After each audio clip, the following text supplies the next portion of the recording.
It's the Konger. It's the big man. It's Donkey Kong on 1200 XL, episode 16.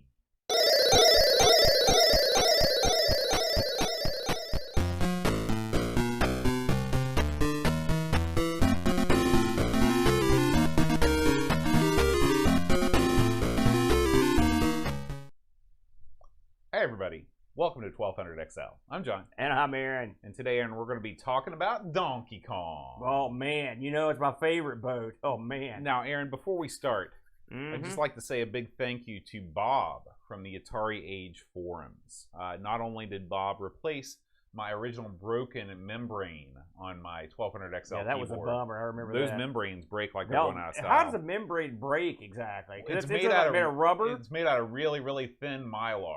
Oh, mylar! Okay, I thought this stuff was bulletproof. And no, it's not. It's not, because when I took it out, it immediately shattered into a zillion pieces. So it's not boat-proof. No. But the traces on the mylar originally, they wear out. They wear out. And so, but Best Electronics in California, they make a gold-plated rubber mylar deal. Gold. I tried to install it myself. Yeah. You might be shocked to hear this, but I failed. Really? That doesn't shock me. I'm not gonna lie. I shouldn't. So I sent everything to Bob over in sunny California, and he fixed it for me. A couple years later, I'm looking for some discs. There's another guy out there that's right there with us in the chat right now, David Z, sent me an Atari 1050, the old floppy drive. Yes, and I was like, man, I want some discs. I want some floppies to put in here. And Bob was like, hey, he didn't remember at all that he fixed my keyboard, and he was like, hey, I'll send you some discs, and I was like, great. And then he's like, and then I was telling him, I want to do all these upgrades on because this is when I went through my hardware phase. You know how sometimes I go through these phases? Yeah, because normally you hate hardware. Right. And I was like, I'm going to put RGB in this thing. I'm going to put DVI. Were you going to do it? I was going to do it all. You're an inept boob. And then he was like, well, what do you want to do all this stuff for? And I was like, well, I'm going to stream. I've got a podcast. He's like, can I see your podcast? And I was like, sure. And I said, and he's like, this is cool. And so long story short, he sent me an upgraded motherboard, 1200 XL motherboard with the video upgrade and everything like that. Holy smokes. Yeah. Bob's a good cat. He's a good cat. Thank you, Bob. And I appreciate it. So that's nice. We're doing this show for you and for David Z. Yeah. And by the way, I've got a boatload of Atari discs if you need more. All right, man. Sounds good. So Donkey Kong, Aaron, let's talk about it. All right, let's go. Did you ever wonder how it got that name? Well, you probably didn't, because you probably already know. Oh, I do. I'm gonna turn this into a Q&A, Aaron. Oh, okay? Man. I don't want to take a test. We're gonna see how much you remember of the history of Donkey Kong. Right. So, tell me about how Donkey Kong got its name. As I recall, they wanted Donkey was chosen because they wanted something that meant stupid. Yeah, stupid monkey. Stubborn. Yeah. And so that's why they went with the Donkey Kong. And I think that's a good name for him. It's funny because it's such a stupid name, but it fits. And now you can't not think it's great because it's been that for so long. Now it just seems like, of course that's his name. I remember when I saw it in the arcade, of course, I was like, holy smokes, this is great. But I was looked at the marquee, I'm like, what? Donkey Kong? What a weird hybrid of an animal that would have been. No, Aaron, I want to take you back to 1981. Oh, please. I'm begging you. Please. 1981 is famous for two things. Yeah. Okay? Donkey Kong and me. That's right. Another stupid, stubborn monkey was born. So in 1981, of course, Nintendo was trying to bust into the American arcade market. And they did this with Radar Scope. Yes. Okay, Radar Scope is sort of like Space Invaders, Galaga type game. Have you played Radar Scope? Absolutely, yeah, absolutely. What do you think about it? It's kind of cool looking. The graphics on it are pretty cool. It's got a unique look, but no one would say it was breaking any new ground in terms of arcade. I think it was okay. It was competing in a very packed market because the grand majority of arcade games at this time, whether it was Gorf, Galaxian, Galaga, Space Invaders, of course you got Asteroids, Deluxe Space Invaders, all of these things, there just wasn't enough room in the market for them. And what happened was they shipped 3,000 of these cabinets to the States. Okay, only about 1,000 of them got sold.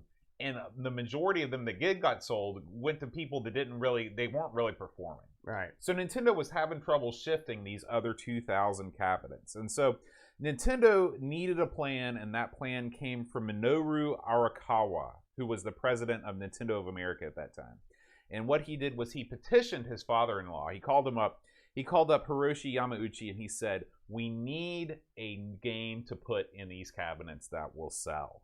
Okay? So, what happened was, back in Kyoto, Nintendo's brilliant minds came together, and their first idea was to make a game based on the Popeye license, of course.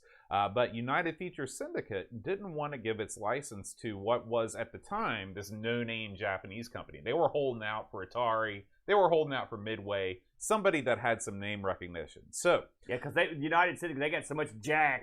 What else did they have aside from Popeye? Listen, I'm not saying it was a good idea. I mean, think about that for a minute. Listen, we're not going to deal with you. You're too small. What else did they have? That's a serious question. I mean, did they have, like, Felix the Cat? I'm just saying, it's not like they had a ripping roster of cartoon classics there in the 1980s, by the way. That's true. Come on.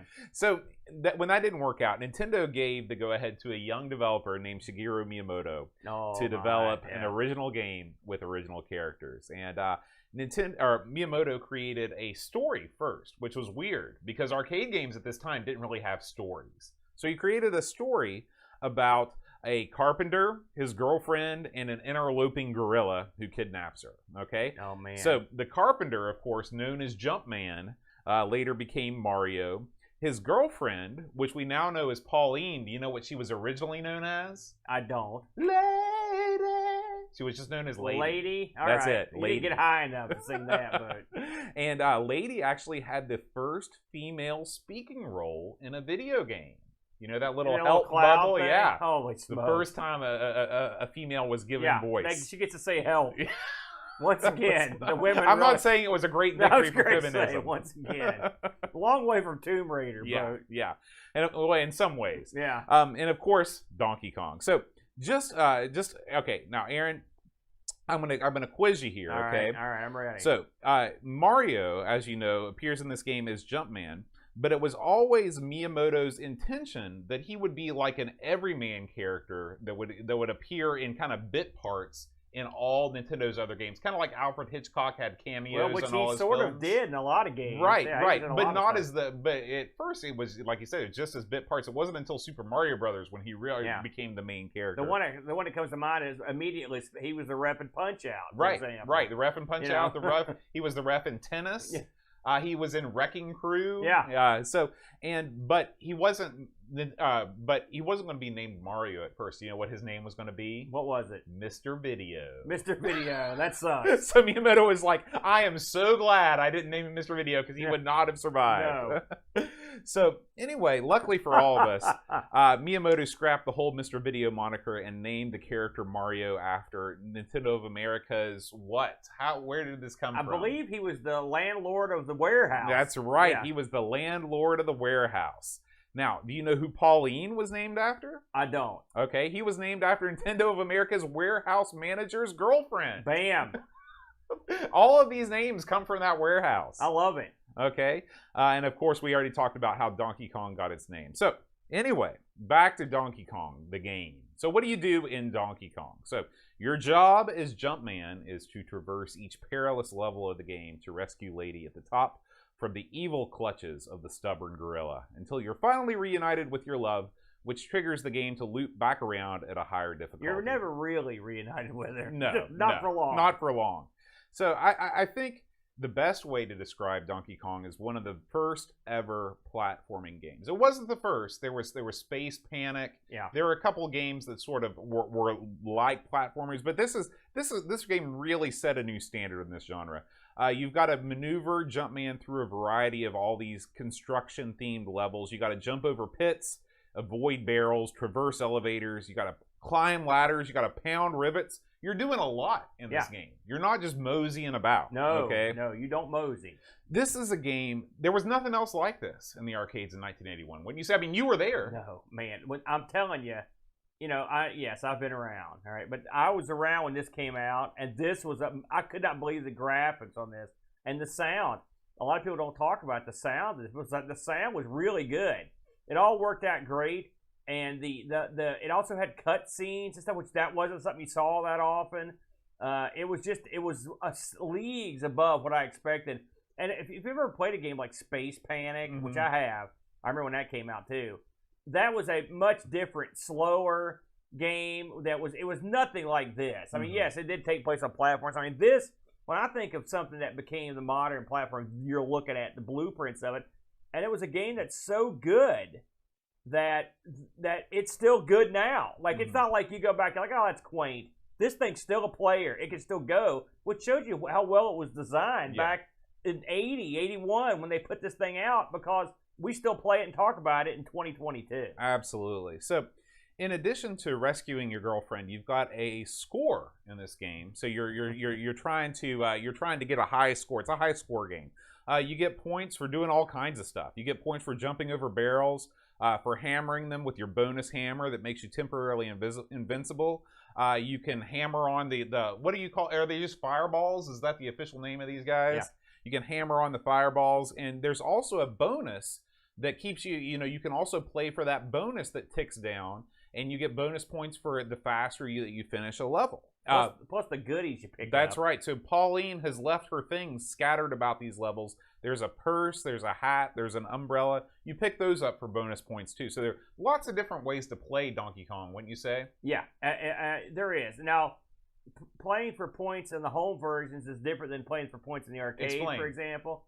Well, in the arcade, you can do the old point press trick where you go up and stand beside Donkey Kong, and you can just jump up and down and get points. It's sort of exploiting a bug in the game, and I never could do that in the Atari game or any of the other home ports. As far as I know, none of them did it. Of course, you're exploiting something in the arcade machine. But I mean, if you think about when Donkey Kong came out, and then so what happened? They tried to port this thing to consoles that were nowhere near powerful enough to even come close. Like I'm talking stuff like your Atari or your Intellivision, who gave it a good college try.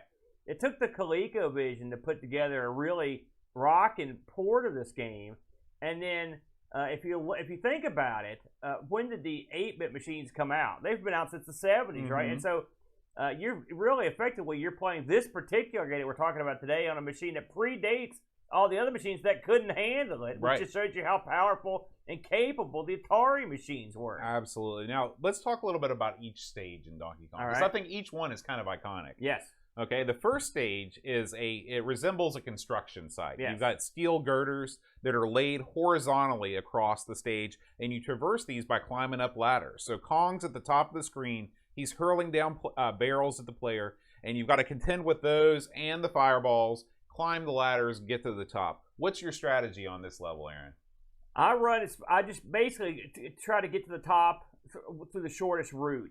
You try to stay out of positions where you're going to have to jump in an awkward way. You don't want to face two barrels that are, say, a barrel or two's length apart, and you just try to get up to the top. That's my goal on the Atari version of this, is just to get to the top as directly as possible. I never use the hammers. I never dawdle. I go right to the top. Okay.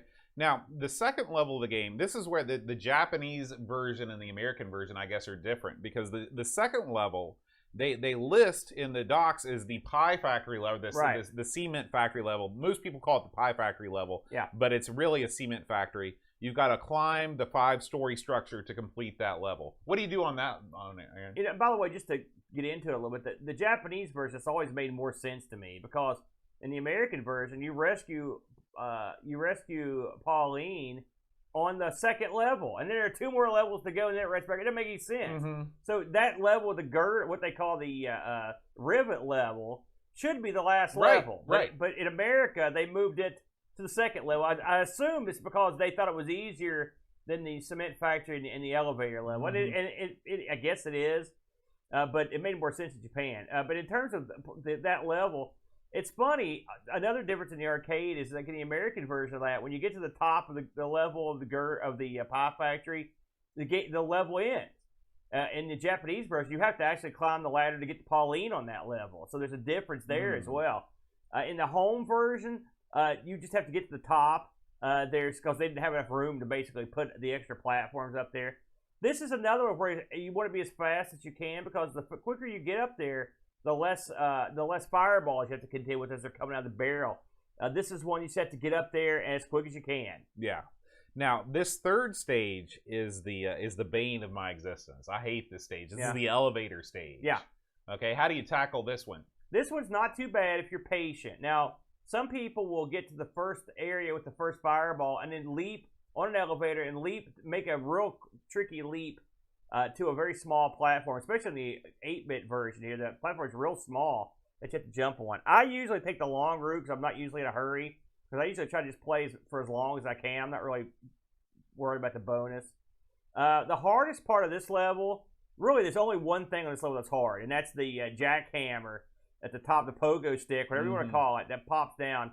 At first, you're only going to be fighting one of these, but he does vary on the 1200 XL version, so it's not the same path every time. So you can't assume you know where it's going to be. You've got to watch where it bounces first to know where to set your jump man up to where it'll bounce over you. But as long as your timing is good, at least the first couple levels, you should be okay. But as the game goes on, this is the level that takes you out, because eventually you get more of those jackhammers and they bounce faster. And on this particular machine, it's particularly difficult up there because this game tends to run fast anyway. So you really have to be super quick. Right. And of course, the final level is the rivet level. Like you said, it makes so much more sense in the Japanese version because you've reached the top of the building, essentially. And you have to either jump or run over a series of rivets on 5 platforms to make Donkey Kong fall to his death, essentially. Yeah. And then you rescue Pauline for a very brief time until the game loops around again. It's very cute. They play a little song and whatnot. I always like this. This level in the arcade, if you're particularly skilled, in fact, I saw Flack do this a couple weeks ago in his stream.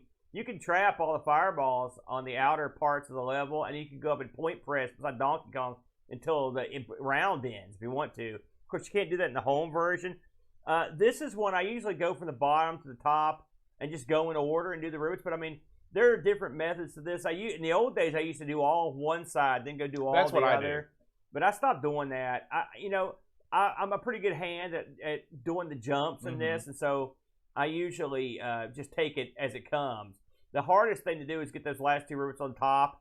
That's where those fireballs kind of camp out. So you got to hope when you get to the top, you can get the hammer and then coax them down so you can whack them.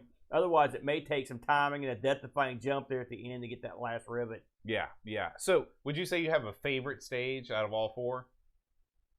Well, yeah. I would probably say, I love all the stages. And my favorite, really the opening stage is iconic. I've got a poster of it over here. It's beautiful. It's clever. The whole rolling the barrels downhill. It's a classic. Really, it's the only time in the game that Donkey is throwing rivets around, and so throwing barrels around, and so it's just that's probably the one I would have picked. Would be the very first one. So, Aaron, this game was ported to every computer console under the sun. Yeah. I'd say the most notable port, like you mentioned, was the ColecoVision version. That was undoubtedly the system's killer app.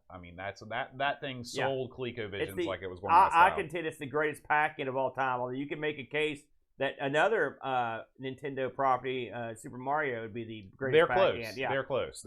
If Space Invaders would have been a pack-in on the 2600, that would have been up there too. But although they had a great one too. Combat was awesome. Yeah. And I liked it more than Space Invaders. Space Invaders was very good. Now, do you think that the ColecoVision port is your favorite home version of Donkey Kong? No. Really, it's funny. This week I played several different versions. I grew up playing the color computer version, the Donkey King, which I thought was great, and still think it's great. But if you want the one that is as close to the internet or the arcade as you can get, it's probably going to be the NES version, which is just outstanding. It's quite. I know you're very familiar with it. I think it's quite good. But the problem is it doesn't have all the stages.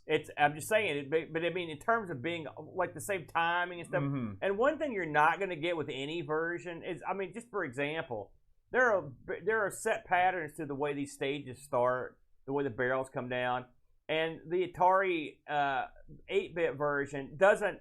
None of the versions do the same thing the arcade does. So playing this in the arcade, you can't take your patterns or your the way things work there and bring them home. I will say the funny thing about the 1200 version or the 8-bit version is I played the Donkey King on the CoCo. It ran slow.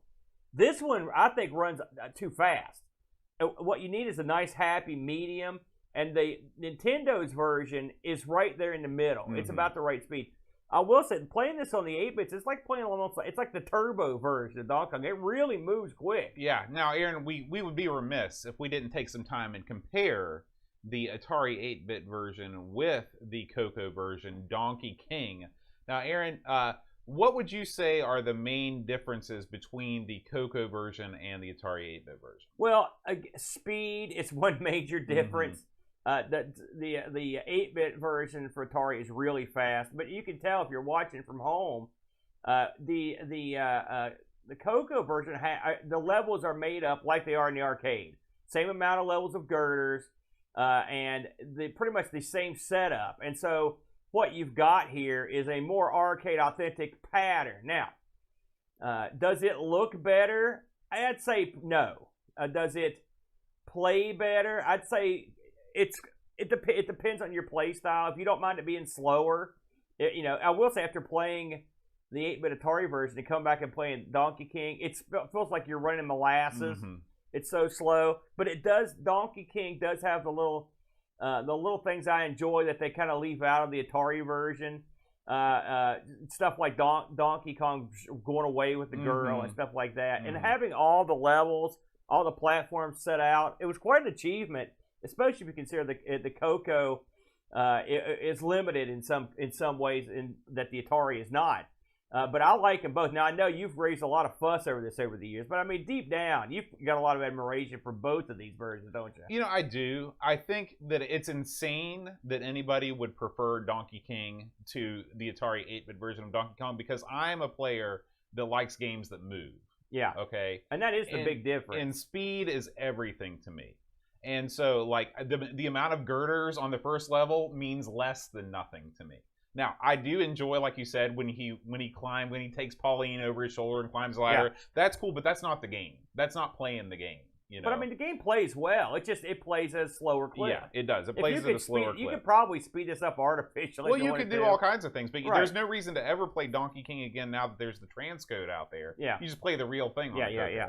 So, but it's good and this is, if nothing else, this is an example of how great the unofficial port scene was on the CoCo. Yeah. Because I'm sure if there ever was an official port of this for the CoCo, it would not be nearly as good as the Tom Mix software. This one was so good that they got in trouble, mm-hmm. and they had to change the name because this was too reminiscent of what. And just if you think about it, this is the CoCo. So someone somewhere thought enough of it to where they said, "Hey, you got to mix that up." But of the two, if I had to play one, it would be tough. I would probably pick the CoCo version because I'm more familiar with it.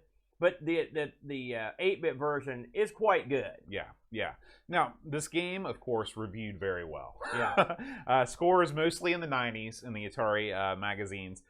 Coming hot on the heels of some real duds, like the port of Pac-Man, which had no cutscenes. Yeah. The abomination that was the Atari 8-bit Space Invaders. These were lazy. And it's funny, Space Invaders on the 8-bit should have been the crowning glory. Yeah, because on the 2600 it was solid gold money. Right. So there's no reason for it to not be awesome. So finally, Atari Soft nailed this conversion head on. They did good. Let's check out what the Discord community had to say, Aaron. We got a couple reviews on this.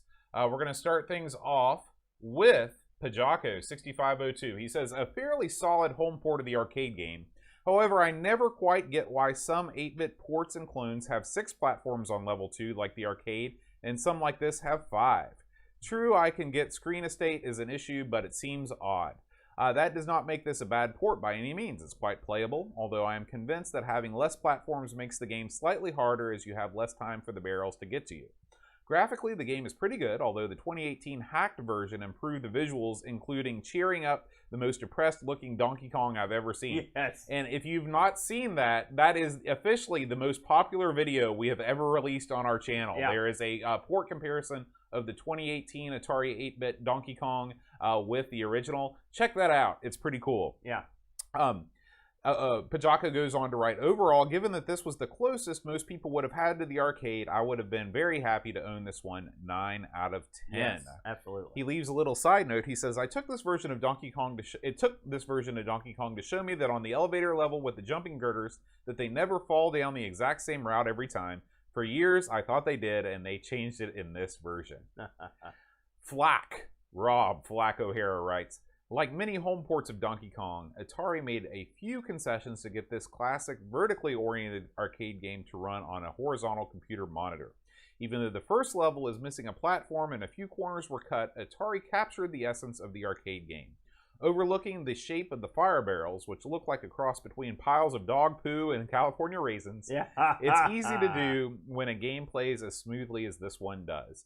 I didn't have any issues with getting stuck on ladders or other control issues that frequently pop up in Donkey Kong ports. The music and sound effects resembled the arcades and weren't grating. I certainly wouldn't have been disappointed to own this version back in the early 80s. Very good. I will say, speaking of the fireballs, on the Atari versions, the fireballs are real, especially on that first level is where I mean them. They're real aggressive in those later levels. They come much quicker than the arcade. They come up. And I will say that it's the same on the CoCo version. They really come after you. And one thing that this and the Donkey King have in common is most home ports didn't include those last couple screens. And so that shows you that Atari was like, listen, we got to do something here instead of this lazy crap. Right. We got to put something on the platform that shows that this is a superior platform for games and that it can handle things that other systems can't. And I think they did a good job in that department as well. Absolutely, absolutely. So, Aaron, I looked this up on eBay. By the way, this was released in a silver box. I kind of consider this to be the second generation of Atari computer games. The first ones had those great Cliff Spawn illustrations, you know, the people, those really inventive illustrations. This is when you start to see Atari slide down the old lazy path. And they just take basically a screen, or, you know, it's basically an image from the side art of the Donkey Kong machine. So it looks good. It looks good. But they kept the metal cartridge housing for this run. I have this cartridge. I picked it up at the Milton Flea Market. I picked mine up at the Hillbilly Flea Market. There you go. And you can get this thing all day long on eBay, about $20. Really? It's going for that much now? Yeah, it's going for that much. I picked it up for like $2. Well, yeah, I paid less than $1 for mine. But here's the thing, guys. This is the secret, okay? If you want to buy Atari 8-bit software or hardware, don't look on eBay. No. Go to Best Electronics. Best-electronics.ca, I think, is the name. That might not be the name of it, because that would make it Canadian. Anyway, just search Best Atari. And there's this guy. He's sort of not the easiest person to deal with all the time. But he has a huge warehouse. I picture it like the thing that the 8-bit guy and LGR went to, that place in Texas. I picture it like the end of Indiana Jones, the first one. Remember that, Raiders of the Lost Ark? And he has everything, and it's way, way cheaper than you can get on eBay. He's renowned and well known in the Atari community. And so anyway, you can check out. That's where I got my Mylar from. I've got software from him before. He's got this sealed in box right now for $46 plus shipping. Hey, Wendy, that's where you get it. Yeah.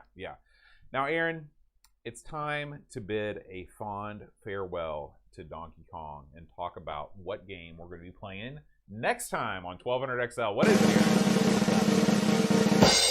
Aaron? Bam! Another arcade classic boat. It's the Jungle Hunt. Yeah. I love this game. You know, I haven't spent a lot of time with Jungle Hunt, so this is a good excuse for me to really dive in there. There you go. Another game where you rescue your lady from distress. Yeah. Now, listeners, we want to hear your feedback. Please feel free to leave us a comment on YouTube, and if you could leave us a review on your podcast service of choice, we'd really appreciate it. 1200XL is available in both audio podcast and video format on YouTube at the Amigos Retro Gaming channel. Or you can just go to bit.ly/1200XL and you can see the entire playlist, the whole run of 1200XL episodes for you. We record this show live on Twitch at twitch.tv/Amigos Retro Gaming. If you like our format and you want to hear more, feel free to check out our other shows. We've got Amigos, Everything Amiga, our Sinclair, an American take on the ZX Spectrum, the CoCo Show, gaming on the Tandy Color Computer, and ARG Presents, where Aaron and the Brent spin the wheel and make the deal. All those links are in the show notes. So, thank you so much for watching and or listening. We will see you next time for Jungle Hunt. Make sure you play your Atari today.